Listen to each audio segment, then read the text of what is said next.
Hey there, everyone. Welcome back to another episode of the Forged by Trust podcast. My name is Dreeke, and I'm your host, and I'm the founder and CEO of People Formula, as well as retired head of the FBI Counterintelligence Behavioral Analysis Program, where my job for my career was recruiting spies. Before we get going on today's episode with our guest, Jennifer Filzen, I want to remind everyone to please like us on your favorite podcasting platform and leave a review for us as well, because the more reviews and likes we get, the more ability we have to get great information out to the rest of the world so we can make a difference and change the world. Because as we always say, if we have at least one bit of information to share, shame on us for not getting it to someone else. And with that, I want to be talking today with Jennifer Filzen. Jennifer is the CEO and founder of Rockstar Marketing out in California.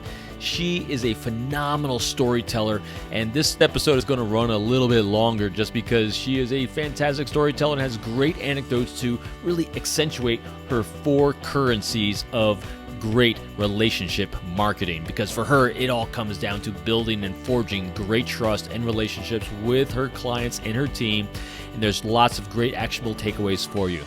And with that, I want to remind everyone also that if you are looking for great strategies for forging your trust in whatever aspect of life you are, the first primer in forging trust is developing quick rapport. So if you're interested in it, please check out my first self-published book, the bestseller, It's Not All About Me, the 10 Techniques for Quick Rapport with Anyone. You can get it on Amazon, and coming very soon is the Audible copy of it if you are looking for listening in. So with that, I want to introduce you to Jennifer Filzen, and let me give you a quick bio on her. As a result of our marketing efforts, her agency helps small businesses reach their next $1 million in revenue. She does this by sharing their story in such a heartfelt way that their ideal clients, their tribe, cannot help but want to work with them. When she does this through storytelling in their blogs, social media channels, in their websites, in their video marketing, and even in their standard operating procedures for internal marketing, it's all about sharing stories within their community that resonates with their tribe. So sit back, take out a pen and paper, because she's got some really actionable items here for you, as well as, if you get the chance, check out her book. I read her book, actually listened to it before I did this interview with her. It is a fantastic short book that's going to give you some great tools and advice. So with that, sit back, relax, and enjoy this episode with Jennifer Filzen. How are you today? I'm fantastic, because I just got done reading your book yesterday, and it was exciting. It was a fun read. Oh, I'm so glad. I'm honored. I'm honored that you read my book. I mean, truly, I know I wrote a book and I expect people to read it, but to hear that people actually read it and enjoy it and oh yeah, because I do try to make things fun. I mean, learning has to be fun if we want to make it a lifelong pursuit, right? Yeah. And it also always helps, if you're going to be chatting with someone, the more you can deeper dive into them and understand them at a deeper level to kind of extract their greatness to share with others, it helps a great deal. And so that's what I was doing before we tuned in. We had our pre-show where we came up with some things to chat about, but also after reading your book, I added a few things that I found really fun that I think we'd do a deeper dive on to help others. Because the thing I really enjoyed about the book was there wasn't really boiled again down to a mutual author we love, and that's Simon Sinek and his why. Mm-hmm. And what I love about that, that's a question that you can never stop asking yourself is, what's your why? Because mine has continually evolved. I've seen yours evolve, and we're going to get to that because I really want to hear how you help people get to their why and start that process. So be muddling that for a few minutes. But before we even go with that, you are a rock star marketer. And so anytime someone has a really cool title, I want people to understand, where's that come from? What makes Jennifer a rock star marketer? Tell me about that.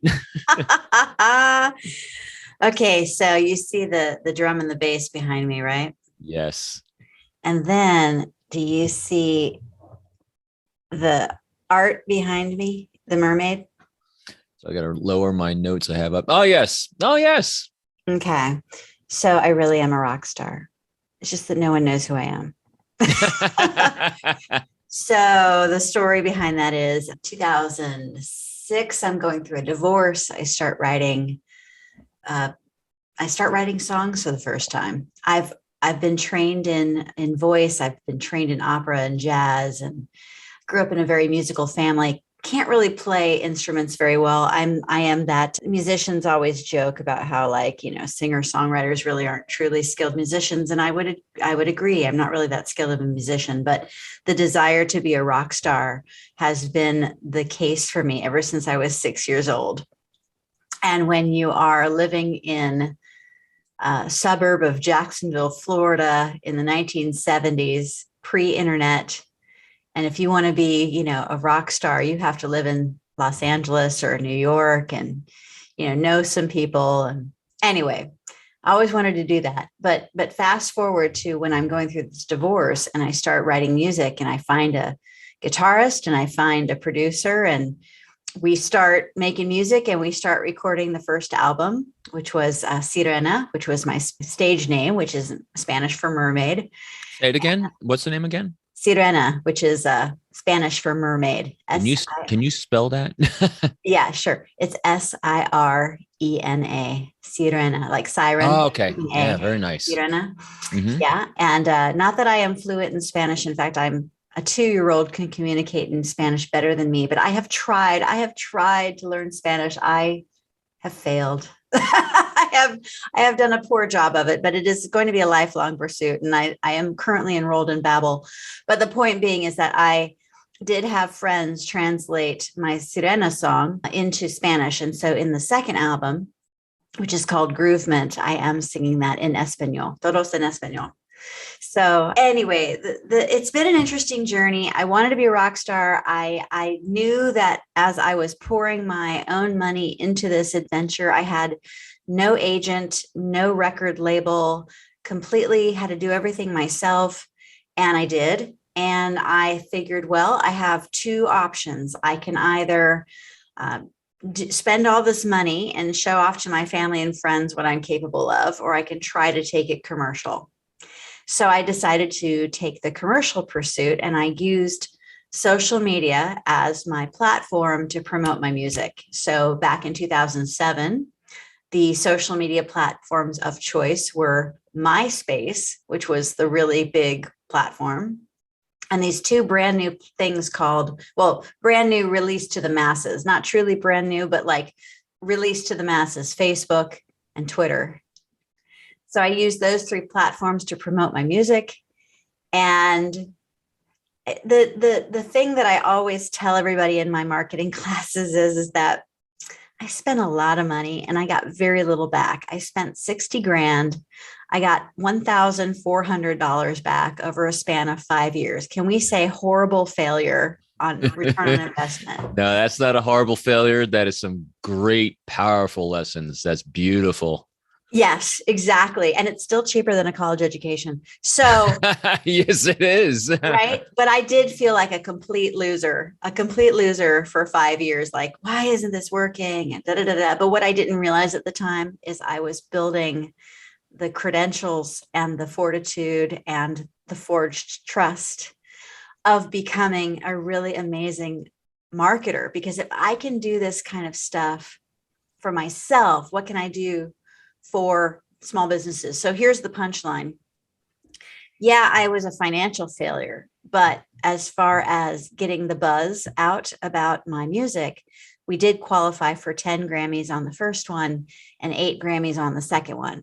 And this artwork here that you see of me as the mermaid, that is the artwork on the second album, and my husband did that, and that artwork did qualify for a Grammy nomination as well. So yeah, I'm super proud, and I'm still collecting royalty checks off of my one hit wonder, which is a remix of What Have I Learned. You can look it up, you can find it on Spotify, you can find it on YouTube. Bohemia is the Punjabi gangster rapper that had the same producer as me, and he wanted to remix my music, and I'm still collecting royalty checks. Oh, and I did sing back up on a Bollywood film, Chandni Chowk to China. So pretty cool. It's been an interesting journey, and really what it proves is if this middle-aged white woman from the suburbs can do these things, imagine what you can do, and I can help you get there.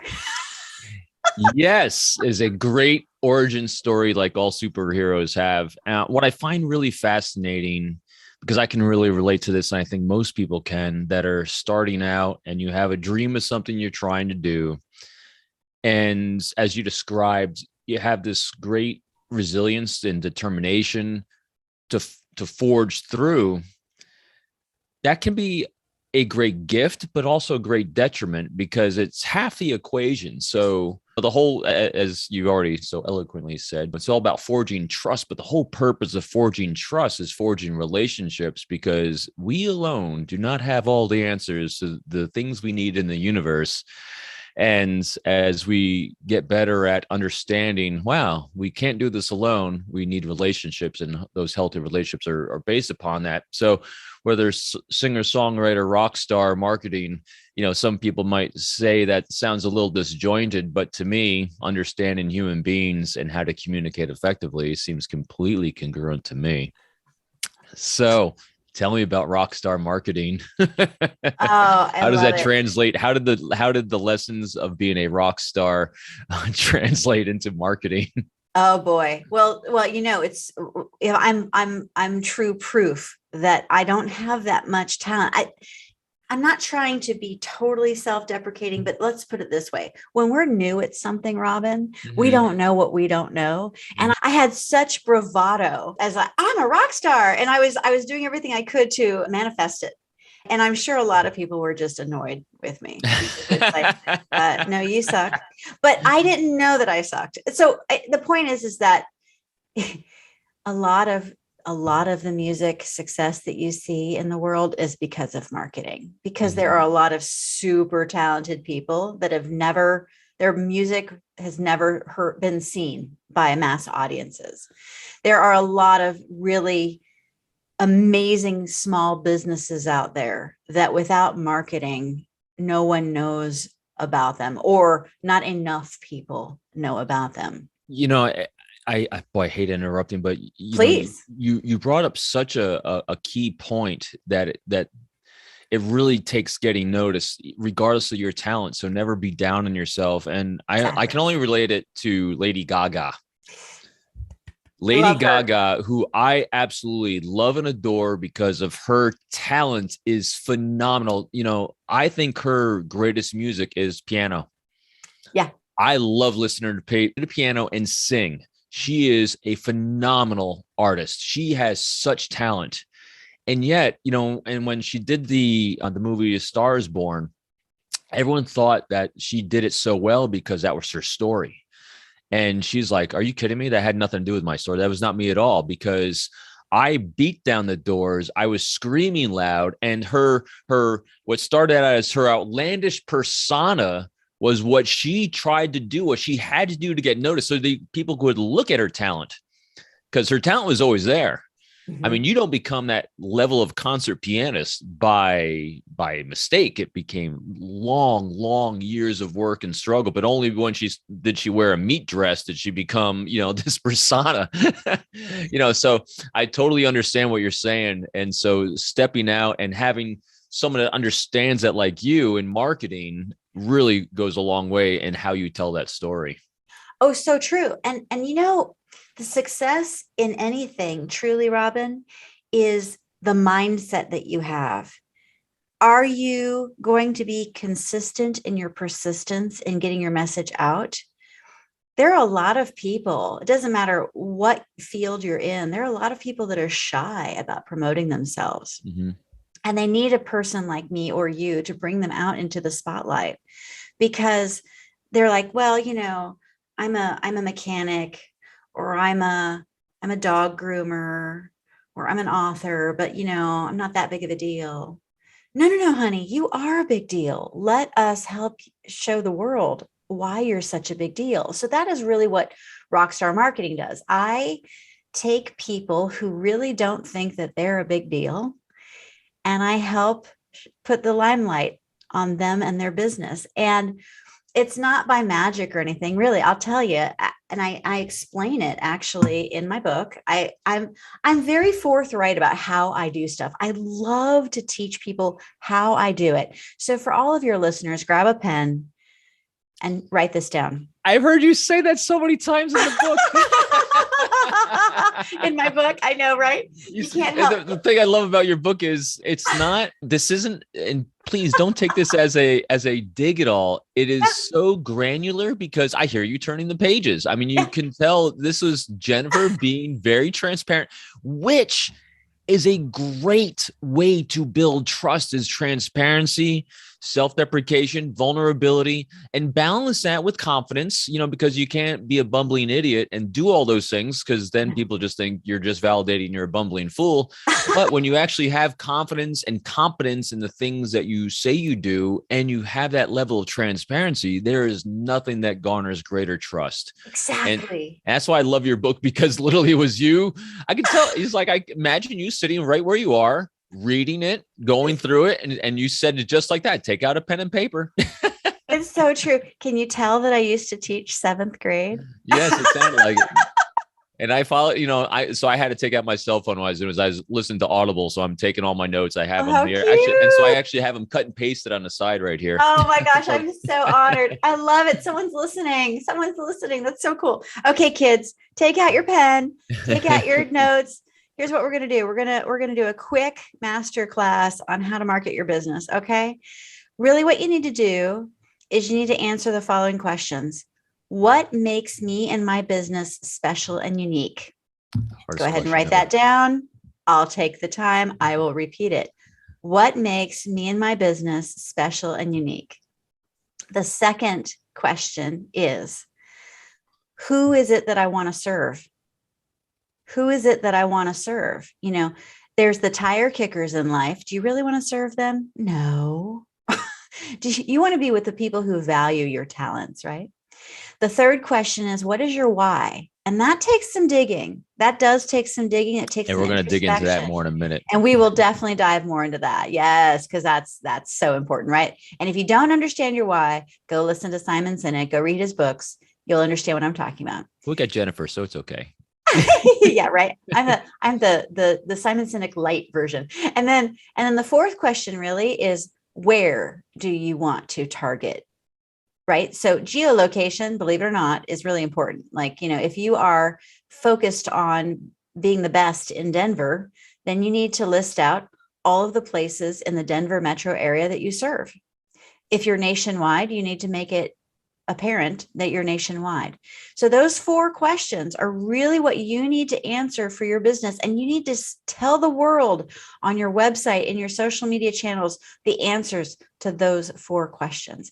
So Robin, honey, it's really simple, but it's so deceptively simple, because that's a lot of work to answer those questions. It really is. Yeah. And so how do you do that? Because when reading your book, I've been asked these questions before, and I'm sure people listening have been asked these questions also, but how?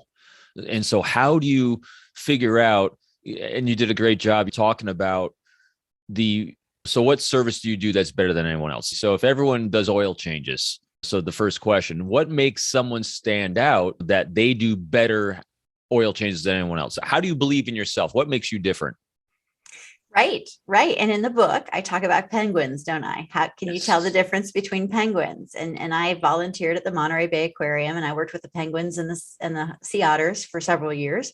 And so I have this firsthand knowledge that, guess what? Even though I worked with the penguins, I have a hard time differentiating them as well. I'm looking for their armband to tell me their gender and their name, right? But here's the deal. With a commoditized industry, such as auto repair or electricians, or pet groomers, or, okay, maybe not necessarily FBI agents, but we all tend to start looking alike. But right? Believe it or not, yes.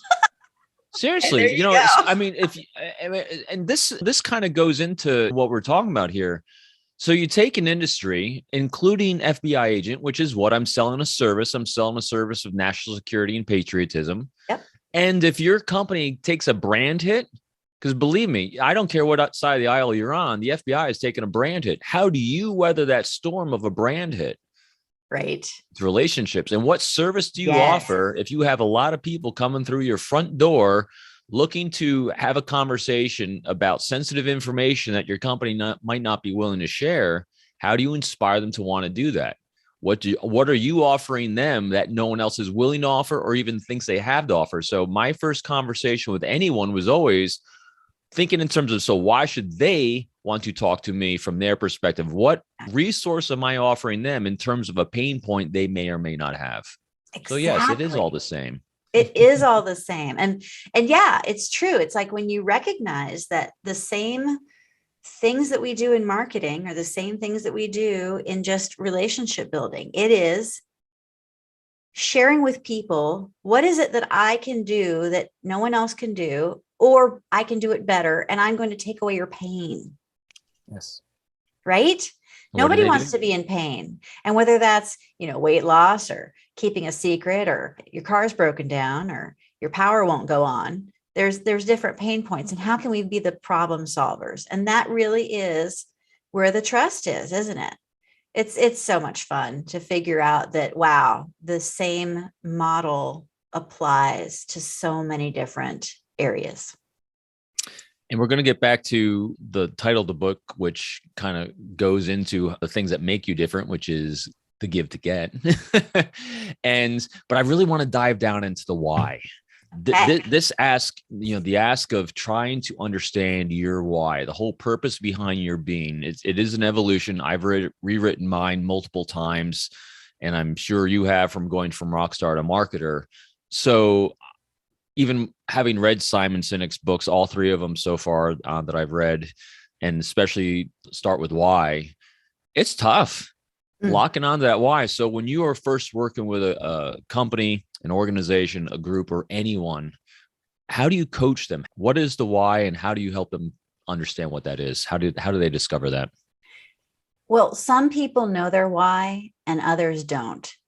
How I get them to it is I have a nice long SEO interview with them. So pretty much what happens is my squad. What's an SEO interview for those? Oh, sorry. Forgive me. I'm doing marketing speak. Search engine optimization is what the internet uses in order to find the keywords that you're looking for. So if you type in auto repair near me, then you're going to make sure it's the closest place to you, and the keywords auto repair are in the search engine optimized content. So we write search engine optimized content, which is essentially storytelling using keywords and your story to help you pop toward the top of the search engine results pages.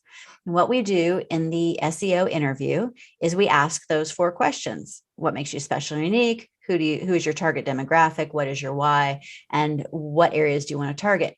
So they're very open-ended questions, but we get into the nitty-gritty. And I'll tell you, Robin, all of the shop owners, it doesn't even matter what industry, pretty much everyone says the same thing in the first hour. We're honest, we have integrity, we do things right the first time, we're a family-owned business, we treat everyone with respect. Like, it's pretty much the same. And then I get them, because it's just opening it up. So really what I'm doing is I'm letting them recognize that they're superheroes. And then I keep asking questions. I keep digging. And I do it in such a loving way that they don't even recognize what I'm doing. They're just like, oh yeah. Because I'm like, really? You do that? That's so cool. Tell me more. And then they're like, well, yeah. And then it's always, Robin, it happens every single dingle time. It's nearing the end of the interview. We're about 2 hours in, and finally in the last 15 minutes, they give me a little golden nugget of what really resonates in their heart. And they're like, you know what? I really love supporting disabled veterans. And one of my missions in life is to blah, blah, blah, blah, blah. Or I really love helping children. And I was taught by my mom to do this, and now we donate to the Boys and Girls Club. Like, they always come up with something like, well, I really love spending time with my grandchildren, and I want to sell this business at top dollar so I can be free. Like, we all have a different why, and there are no right or wrong answers. And you're absolutely correct. We evolve with our why. Even I have evolved with my why. Do you want me to tell you what my why is? Yes. I think these good tangible examples are good for people to understand that. Yeah, it's all about understanding that we all come from a place of love, and we've all lived different lives. So it's going deep, honey. But guess what? When we go deep, we're able to tell that story about ourselves and our business and our origin, and we're able to connect. So here are my whys. For a very long time, I really, and I still believe this, but I found a secondary why, but I'll go into the first why. I truly believe in abundance mentality. And I truly feel that I have been divinely inspired by my higher power, that I am meant to bring joy to the world. And that sounds so woo-woo and weird.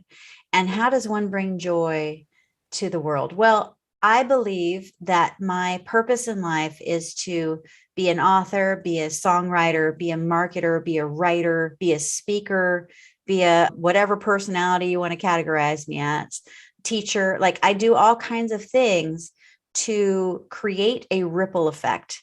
And when I can do my God-given talents, when I can perform them, I can help create a ripple effect where if I can help you through my book, if I can help you through my marketing efforts, if I can help you through my podcasts or interviews or inspiration, whatever that is, and you take your God-given talents and you help the world become a better place, and then the people that you've helped take their God-given talents and make the world a better place, boom, boom, boom, we have created a ripple effect. And small ripples create waves of abundance back to us, because every wave eventually hits a shore or hits, even in the toilet, it comes back to the center, right? It's the end and it comes back as waves, right? So the point being is that I believe fully I am meant to be some kind of butterfly flapping their wings and it will be heard, right? The secondary why came about as I was doing some more digging, and I was actually doing a podcast with my husband. We called it the Marriage Plus Business Podcast. And my daddy was on his decline. He was just a couple months short of passing from dementia. And we interviewed my mother because my parents were shining examples of a wonderful couple who lasted for 52 years. And they owned an electrical contracting business together. And as a total idiot teenager that didn't know much, I didn't realize as a teenager how they were struggling with their business. There were a lot of things going on with their business that I was unaware of because they shielded me from it. But I was also just a typical teenager that didn't care about anything except for me.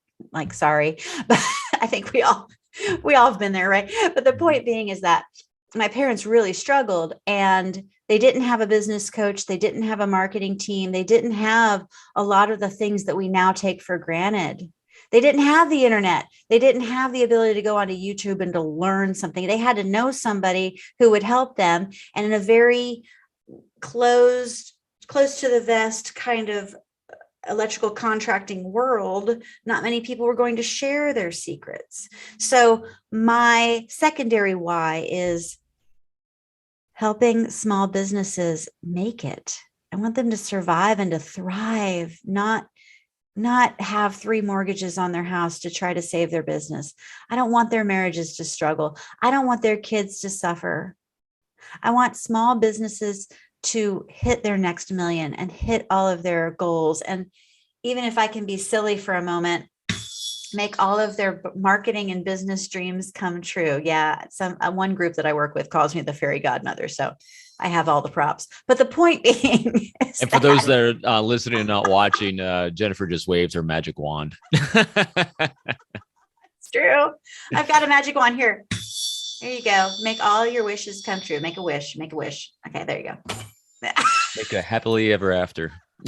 From Shrek. It's silly, I know, but if I can bring joy and levity to something that can be serious and make people want to move forward, that is my mission.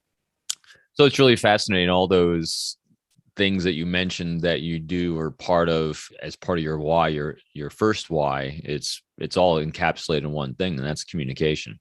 Yeah. All those things is about you communicating, and you communicating and building that trust and love and connections. And then your nature and nurture coming together because of your experiences growing up and not wanting anyone to struggle because of your deep love for your parents. It's funny. I wonder, they probably didn't think they struggled as much as it looked like to you, just because when you are solving problems and you're supporting each other and being rewarded through relationships, you don't feel like you're struggling.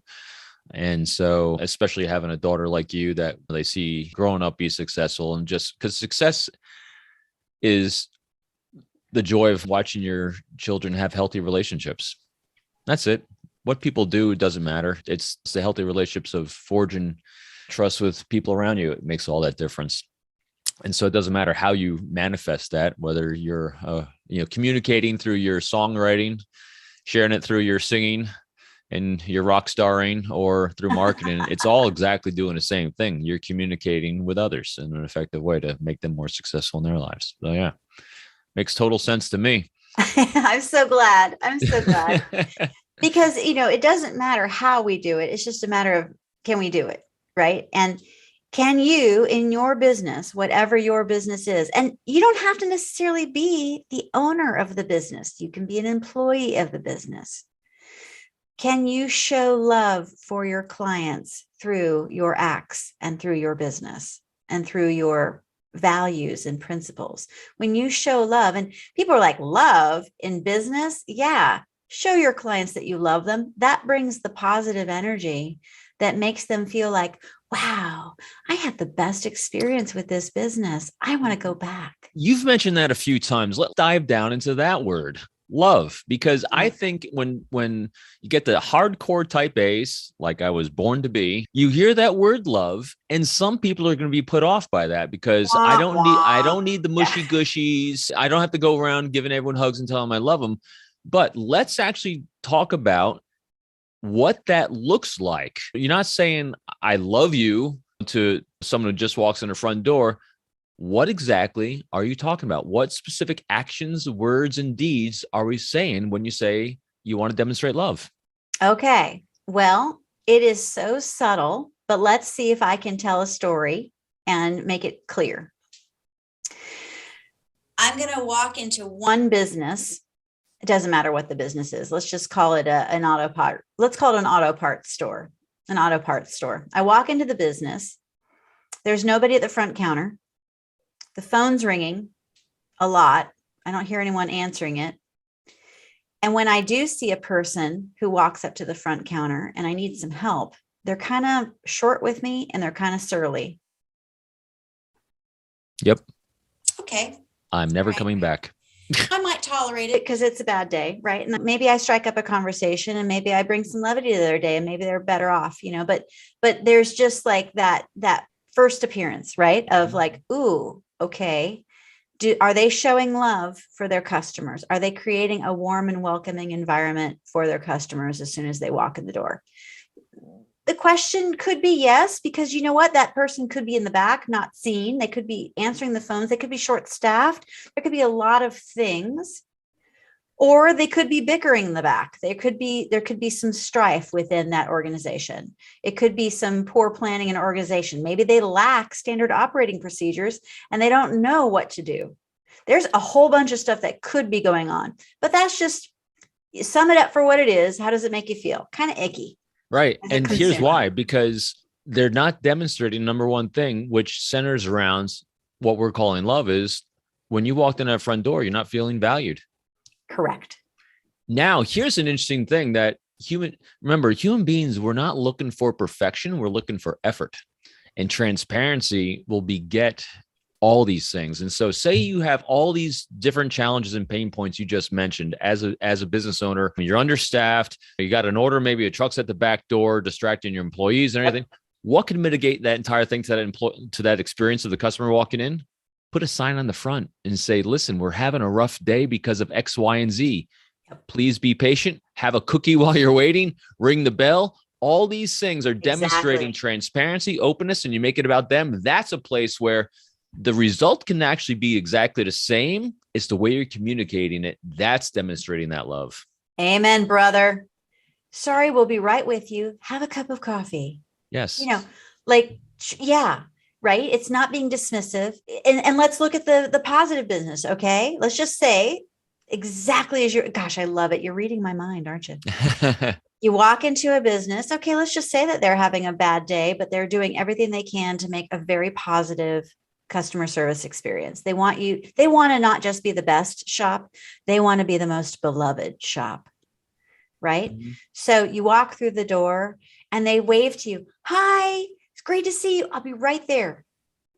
You feel recognized. It's like, oh, I was recognized. If they call you out by name because they know you, oh, heck yeah, right? Hey, settle in. I love you. I'll be right back. You know, I mean, even if you don't say I love you, they see that you are showing love, right? You can also see that love within the organization, right? Are the coworkers supporting each other, or are they rolling their eyes at each other? You want those to jump in and support each other. Yeah. Are they, and some people get annoyed by this, but it's like, why is the person at the front counter spending 5 minutes talking about this, this woman's vacation? Doesn't she see that I'm in a hurry? Okay.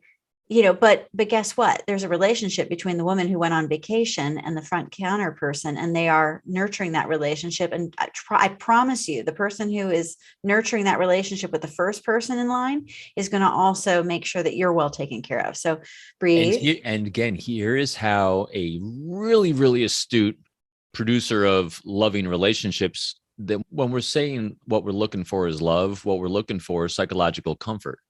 Exactly. And someone who's standing at the front, who's making that great forging trust connection with someone, they're going to be very astute at reading the person behind them, looking impatient. And all you have to do is say, I'm so sorry. I see you in a rush. I'll be right with you. And then the person having the conversation will see, they'll feel uncomfortable. They'll want to shorten. I mean, this is how you work as a group and as a team to be a very accommodating, not dismissive of people. I just had this experience. I have a very, very, very favorite auto repair place that we go to with our cars. We have older cars. We have a over 20-year-old Subaru. I have my pickup truck, and I also have a 92 Camaro. Yeah. My 92 Camaro. It's a fun car to have. But what's interesting, I brought it in last week, and the guy that runs our place, his name's Roger.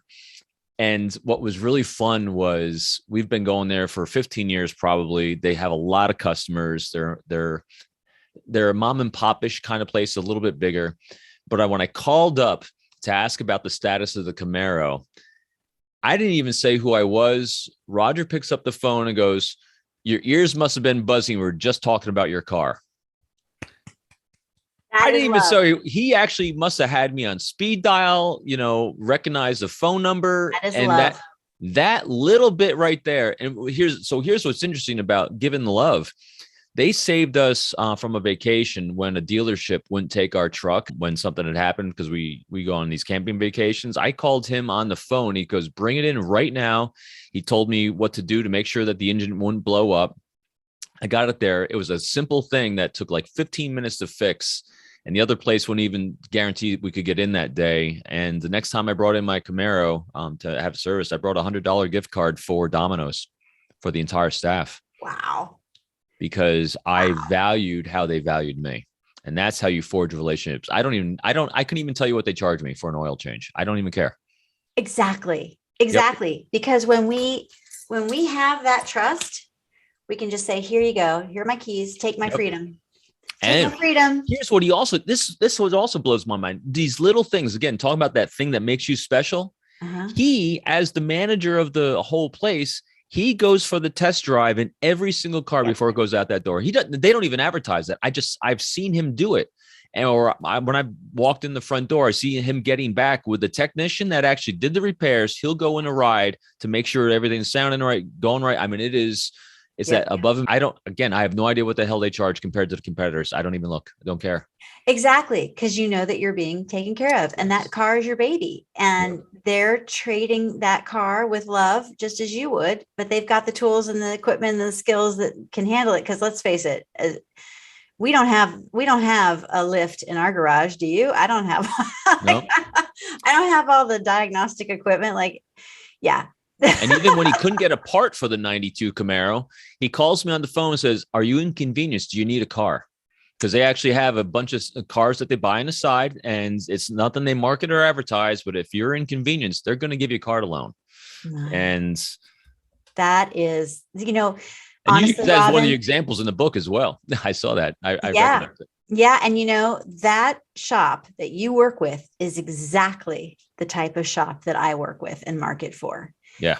And by the way, how do they know that it was you calling? Because it's their CRM. They have the identification on phones, just as we do with our cell phones. Oh, And so chances are very high that he knew exactly who it was calling, because you are on their top of mind. And yeah, it's and perfect. here's the other thing they had. I'm so sorry, I'm raving about these people, but again, they have such great examples. And so when I brought my truck in, which was being serviced at a dealership because it gets a free oil change for life thing, but they use Carfax, for updating. Well, my small shop invested in having Carfax. And so when I brought my truck in that had been mishandled by the dealer, they actually pulled up the last thing that was done. So they knew exactly where to start. And that's why they were able to fix it within 15 minutes. That was awesome. Oh, and they actually pay the extra money to have everything warranted. He actually found stuff that they did under a year ago that had been leaking a little bit and goes, hey, that's covered under warranty. I didn't even mention anything was an issue. And they proactively fixed it under warranty as no cost to me. And that's the kind of stuff that says, that's why I'm talking about them on a podcast, not about Jennifer. So I apologize. No. In fact, let's go the extra step. What is the name of that wonderful shop? Let's send some business to them, because they are superheroes. Yeah, that's Express Auto here in Fredericksburg, Virginia. Hands down. Express Auto in Fredericksburg, Virginia. Go see them, folks, because these are superheroes. They really are. Yep. Isn't that cool? And yes, exactly. We definitely want to celebrate the businesses that show us love. And yeah, it's a cliche, go that extra mile, especially in the auto repair world. Get it? Yuck, yuck, yuck. But it's true, though. It's true. We want to have people go the extra mile. They live your give to get. It's so true. And also, too, people were like, well, I haven't had that experience with my auto repair shop. Well, honey, go find a better auto repair shop. But let's give an example that I use in the book that almost everybody can relate to. And that's ice cream shops. Yep. I love that one. Go. Yeah. So ice cream shops, you walk into an ice cream shop, you've got, maybe yourself, or maybe you've got the kids with you, right? And in your mind, you're like, okay, I think I want this flavor. But if they offer samples and you're not really sure that you want that flavor, you might want to try a few samples, right? So I don't know about you, but there's this ice cream shop called Mary Ann's. It's in Santa Cruz. And I absolutely love Mary Ann's because everything is handcrafted. It's super yummy. And my whole goal is to have every single flavor on their menu. They're that good, right? So I will go into Mary Ann's ice cream in Santa Cruz, California, and I will ask for like maybe 2 or 3 samples. And guess what? I will usually come away with 2 scoops of ice cream when I originally just wanted 1. Or I might get super creative and take all of those flavors that I was trying and turn it into a milkshake. Like I can get really creative because I love my ice cream, right? But the point that I make is the fact that they give those samples allows me to try things. And then I end up usually buying more than I expected because they gave freely to get more. It's part of their principle, right? Now, let's take the opposite. We've got an ice cream shop that is struggling. You've got just some kind of bean counter in management who's like, no. We're giving away way too much ice cream here. I don't want you to give out any free samples. So the front desk, they're just doing what they can. And may I have a sample? May I try that? No, I'm sorry. We don't do that. Oh, okay. Well, what does that tell the customer? Well, all right. Well, you know what? I'm going to stick with my safe bet because I know that vanilla is not going to be wrong. So let's just go with vanilla. And then later on, the ice cream shop that's being very frugal about their ice cream samples, they're like, well, why isn't the butter brickle moving? Why isn't the lavender tea flavor moving? Like, why aren't all these other flavors moving? Why is vanilla and chocolate? Why is that the number 1 and number 2? Well, because you didn't give to get. You were too worried about loss. And in truth, you lost more because you didn't let people try out the cool stuff. Yeah, I love that example. It makes so much sense. But it's always that fear. the four pillars of communicating that builds value and demonstrates that love is seeking the thoughts and opinions of others, talking in terms of their priorities and pain points and challenges, which is, hey, if someone has a priority that they are looking for experience in a new ice cream flavor, that's it. Validating them without judging them, having that non-judgmental curiosity. And then final one, the huge one, which provides that psychological comfort for others, is empowering people with choice. If they don't have a understanding of what the choices even are, how can you empower them with choice? And so it's the whole system just shuts down because people are focused on the profit and not focused on the customer or the why. Right. And whether, again, we don't have to, this won't be timestamped too much, but in this world right now, there is one person, there's a few, obviously, but a few people that are actually demonstrating big whys, and it's set ripples through everything. Elon Musk right now, I don't care what anyone thinks about him. That guy knows his why. I've read his book. I've mentioned him before, and that is his why is to save the human race. Oh, yeah. SpaceX has colonized the solar system to save the human race. It's not to go to moon. It's not to go to Mars. All those things are byproducts. The fact that he keeps getting contracts is what happens when he knows his why. Buying Twitter, because he said the human race has to have open, transparent communication for democracy to succeed. And so it's amazing when someone knows their why, watching things fall into place, and he's relentless on it. Again, take what you like or don't like about him, put that aside. Just look at someone who's actually living the why, and you're going to see that's why he's successful.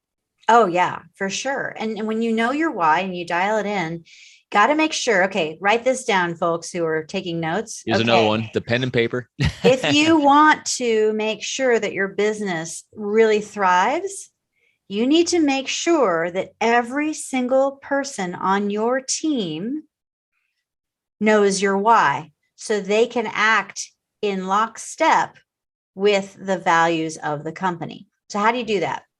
Well, you make sure that in your standard operating procedures and everything that you do, your employee handbook, you let your employees know what the why is of the business so they can act accordingly. It would also be really smart of you to let your vendors know what your why is so they can be in lockstep and act accordingly. And then, of course, you got to let your clients know what your why is. And then they will fall in love with you and become your tribe because they resonate with your why. And then finally, your larger community, you need to let them know what your why is so they can come and support you. So you have to let everyone know what your why is if you want to thrive, because if you keep it a secret, they'll be left guessing. And how are they going to fall in love with you if they don't know what you're all about? Yeah. And being transparent and open with that why is so critical on so many levels, because it allows people to be proactive in support. It allows your people to proactively innovate through challenges and problems because they understand what that why is.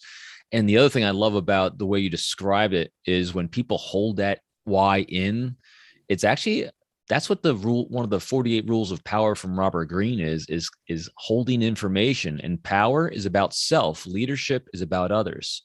And so it's a great example of the whole circle coming back. The other thing I thought I'd love for you to chat about how they all interact, and it's the four currencies that you talk about in the book as well. What are those? The four currencies. So money, time, knowledge, and relationships. And in our world currently, I think we hear so much about money as the main currency. There's so much discussion about cryptocurrency, Bitcoin, Dogecoin, NFTs, currency. The dollar is falling. The dollar is great. The gold standard. There's like so much discussion about money currency. And if you listen to that, that's the only currency that you can think of. But really, there are three other currencies. There's time. Time is a very precious currency because, Robin, you and I, we chose to spend time together, and that is valuable. Yeah. And then knowledge, studying, reading the Give to Get principle, reading Forged by Trust, reading like reading everything that we produce so we can become the better version of ourselves and have a lifelong pursuit of knowledge. That is a currency. And our relationships right here, right now, talking with each other, connecting on a deeper level, our neighbors, our coworkers, our friends across town, our friends across the world. Those relationships are also a currency. I'll tell you an example of a currency with a relationship. I'm going to Denver on Friday, and I'm going to see a couple of my clients, but I'm also going to see a group of people that I've never met for a meetup that I'm hosting, because I'm the fairy godmother of the Not Your Average Investor community, and I'm putting together a meetup. So Andy has been a client of mine for several years, and Andy owns a shop, Antero Automotive, in Greenwood Village, Colorado. And I was like, Andy, I know you do loaner cars because I do your marketing, and I know that's one of the things you offer. Do you have a spare loaner car so you can save me some money from not having to rent a car? He goes, yes, Jen, I got a car for you. You can use it all week. Thanks, Andy. Nice. So I do have to spend about, I don't know, 70, 80 bucks on an Uber or a taxi ride to get to his shop from the airport, which is fine. But guess what? He saved me another 80 bucks by not having to rent a car from Enterprise. And nothing against Enterprise. It's just that, hey, if you've got friends with loaner cars, why not? Right. And of course, I'm going to take care of Andy. I'm going to feed him later that night. But the point is that people think that money is the number one currency. And I got some news for you. It's your relationships that are your number one currency, because your relationships will bring you more money, more time, and more knowledge. So never forget that. 100%. Absolutely. The last thing, boy, time is flying. It's so much fun, isn't it? We're having a good old time. We'll have to do a part 2. Always. I love doing these things. The other thing I really love that keeps things rolling very healthy and creates that love is a great attitude. Mm-hmm. And you spoke about that in your book as well. And I thought it was another area that can be challenging, because just like love, unless you actually give the specific actions of love, it can be very subjective. And same thing with having a great attitude. So how do you coach someone into having a good attitude? Oof. Okay. Tough one, isn't it? It is a tough one. And I had to do this in 5 minutes. Okay, great. Oh no, take your time. No. But you know what I mean? Of it. It is. This might be part 2. Stay tuned for the next. No. How I've been coaching shop owners lately is I really go back to their standard operating procedures. Do you have all of the things that you need to get done in your business written down? A lot of people say, oh, well, we have tribal knowledge. Well, that's a fancy word for saying it's not written down. Because really, if you can provide your brand new hire, okay, let's just say you have this brand new hire and you have so many hopes and dreams on this new hire, and you don't have standard operating procedures in place. You might have like a few things, and you teach them, and you spend like a day or 2 of immersion with them. Like, okay, this is how we do it here. And this is how we do this. And this is how we do this. And then you let them go off in the wild blue yonder to go do those things that you just taught them. And day 3, day 4, day 5, they're just not getting it right. And a month goes by and they're still not getting it right. And you as a shop owner or a business owner, you're so frustrated because you're like, I told you this. I told you this. Well, guess what? We don't hire dummies. What happens is that you didn't give them all of the tools and all of the, here's how to do this and all the checklists so they can make sure that they are doing it right. And they're doing it consistently correct every single time. So it's super important. All businesses need to have standard operating procedures. Step 1, step 2, step 3. If you got a problem, go here. You know what I'm saying? Those need to be really spelled out. And bonus points if you get your why infused in that story and then if you can get them checklists. And guess what? If you don't want to repeat yourself, make a little video showing them how to do it so they can click the play button and you can repeat yourself the same every single time. And you don't have to get tired because I said that 10 times. So really, attitude comes from the leader of the corporation, the leader of the business. And if you understand that a fish is going to have a hard time climbing a tree, then you're going to find a job that is appropriate for that fish. You know what I'm saying? And so we don't hire dummies. We got to make sure that they are given the tools and they are placed in a position that really highlights their superpowers. Because until you dig deep and figure out what someone's natural talents and superpowers are, they're going to be a misfit. And you don't want a team of misfits. You want a team of unicorns that are awesome, that perform and show the love and support each other. And so I have had to learn that in my own business. I've had challenges where I've almost let a really valuable employee go because this person just couldn't get it. And then I wrote my SOPs, and guess what? Not all of my problems have been solved, but 80% of my problems have been solved.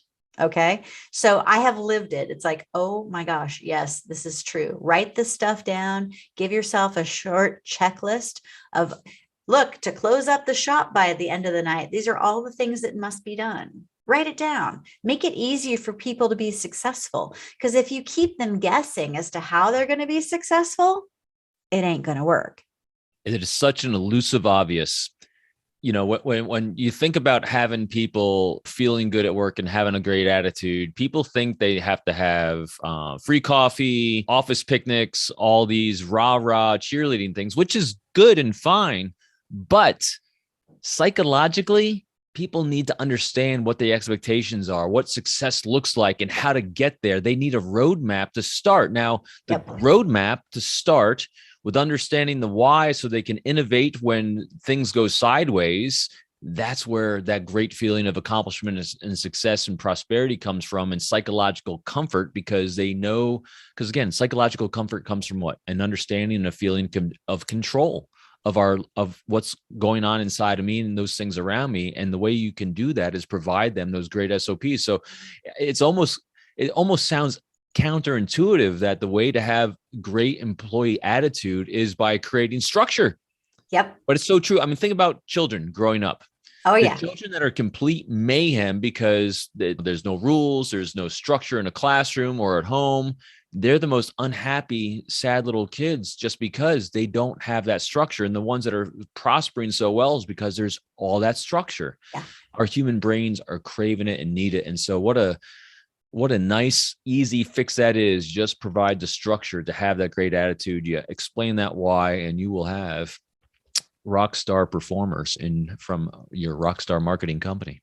Yay. Jennifer, where can people find out more about you and your awesomeness? Okay. Grab your pens. I'm going to spell everything out for you. I know, right? I'm such a teacher, right? I can't help it. I love it. I love sharing knowledge. Okay. So if you look up rockstar marketing, you're going to find that, spoiler alert, there are a lot of rockstar marketing. So you got to find the right one. How do you find the right one? I'm going to make it really easy for you. Go to jenniferfilzen.com. You're going to find everything there is about me, including rockstar marketing. Now, for those of you who are really curious, well, what's the URL for rockstar marketing? Here it is: rock-star-mktg.com. If that doesn't make sense for you, just look up Rockstar Marketing, Monterey, California. Chances are very high that you'll find me, Jennifer Filzen. But the point being is that if you go to jenniferfilzen.com, you'll find how to see my books, how to learn more about West Coast swing dance. But the point being is that I would love, love, love to assist you. And you can spend a half hour with me, courtesy, no time charged. We'll look at what you're doing for your marketing. I'll be happy to give you some guidance and send you on your way. And if you want to work with me, cool. And if you don't, that's okay too. I love sharing knowledge. And I know that there are people that resonate with me, and those are the ones that want to work with me. So if that's you, let's hang out. Let's make your business awesome and bring in more money. Yay. Thank you so much, Jennifer. And for those listening, of course, all these links will be in the show notes, as well as my continued support of everything that Jennifer does. Her book was amazing. I highly recommend the audio version as well. I get both. It's not expensive at all. And it's just a continuation of the podcast. She does a wonderful job in it. And I thank everyone for listening. Again, to the Forged by Trust podcast. Again, go to the show notes, and thank you so much for that offer. I noted that in the book. You mentioned that in the book, go and check me out, free consultation, because that's part of the give to get. And I thank you so much, Jennifer. Thank you, Robin. It's been a true joy. Thank you for tuning in to another episode of Forged by Trust.